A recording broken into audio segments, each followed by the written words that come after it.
Au large de Courseulles-sur-Mer, c'est un espace maritime de 50 km² dans lequel les plaisanciers ont défense absolue de pénétrer.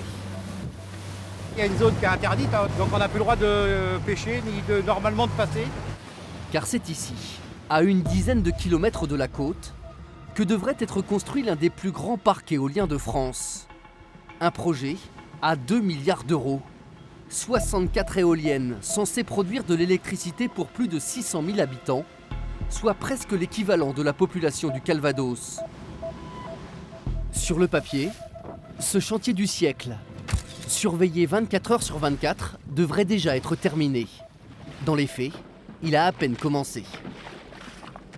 Donc là, on voit un transformateur, là où vont arriver tous les câbles des éoliennes. Et là, on voit 4 piliers d'éoliennes, alors qu'il devrait y avoir 64, quoi. Donc, on est loin du compte, mais ça va peut-être venir un jour.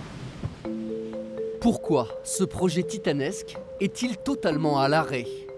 EDF Power Solutions, l'entreprise qui gère le chantier, ne communique plus depuis des mois.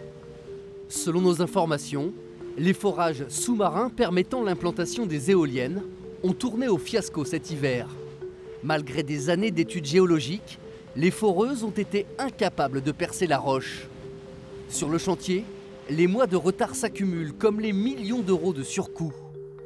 Pendant ce temps-là, dans le port du Havre, les pales d'éoliennes s'entassent.